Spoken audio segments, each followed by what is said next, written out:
ইমাম যখন সালাম ফিরান, তো এই সালাম ফিরানোর পর মুক্তাদি কখন সালাম ফিরানো শুরু করবে, ইমামের সাথে নাকি ইমামের পরে? এই বিষয়টা নিয়ে আজকে আমরা কিছু কথা জানার চেষ্টা করবো ইনশাআল্লাহ।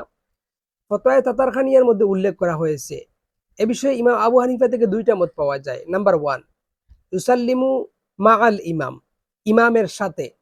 আরেকটা হলো ইউসাল্লিমু বাদাল ইমাম, ইমামের প্রথম সালাম ফিরানোর পর আমরা সালাম ফিরানো শুরু করব। ইমামের সাথে কিভাবে?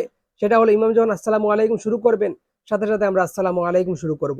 আর ইমামের পরে কোনটা? যেটা হলো ইমাম যখন আসসালামু আলাইকুম রহমতুল্লাহ বলা শেষ করবেন, এরপর মুক্তাদি সালাম ফিরানো শুরু করবে। এটা হলো এই দুইটা মত। তাহলে এই দুইটা মতের মধ্যে কোনটা পালন করব? এ বিষয়ে ফতোয়া তাতারখানিয়ার মধ্যে উল্লেখ করা হয়েছে, ইমামের নামটা আমি ভুলে গেছি, সেখানে উল্লেখ করা হয়েছে, উনি বলেছেন যে এটা হচ্ছে মুক্তাদির এখতিয়ারের বিষয়। মুক্তাদি চাইলে ইমামের সাথে পারবে, চাইলে ইমামের পরে পরে পারবে।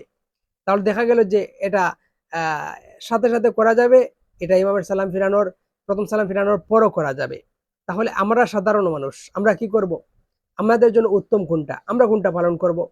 এ বিষয়ে ইমাম সারকাসি রহমাতুল্লাহ আল মাবসুদ কিতাবের মধ্যে উল্লেখ করা হয়েছে যে উত্তম আউলা শব্দ উল্লেখ করে বলা হয়েছে, যেহেতু আমরা যখন ইমামের সাথে নামাজ পড়ি, তখন ইমাম যখন তাকবীর দেন, তখন আমরা তাকবীর দেওয়ার সাথে সাথে কি করি? আমরা ইমাম তাকবীর দেওয়ার পরপরই আমরা তাকবীর শুরু করি ইমামের সাথে।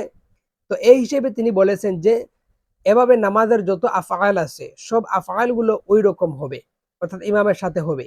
সেই হিসেবে আউলা হলো যে আমরা ইমামের সাথে সাথে, অর্থাৎ ইমাম যখন সালাম শুরু করবেন আমরা সাথে সাথে শুরু করব, সেটা হচ্ছে আউলা বা উত্তম। সেই হিসেবে আমরা এই আমলটা করতে পারি যে ইমামের সাথে সাথে সালাম ফিরাবো। যদিও কেউ সালাম ফিরানোর পর, প্রথম সালাম ফিরানোর পর ইমাম সালাম শুরু করে, তাহলে সেটাও হয়ে যাবে, কিন্তু উত্তম হলো যে আমরা ইমামের সাথে সাথে সালাম ফিরাবো।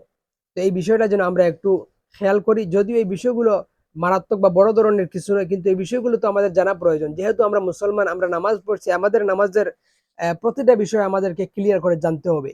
এই হিসেবে আমি এই বিষয়গুলো আপনাদের সাথে শেয়ার করলাম। আল্লাহ সুবহানাহু ওয়া তাআলা আমাদেরকে এই বিষয়ের উপর আমল করার তৌফিক দান করুন, আমিন। আসসালামু আলাইকুম ওয়া রাহমাতুল্লাহি ওয়া বারাকাতুহু।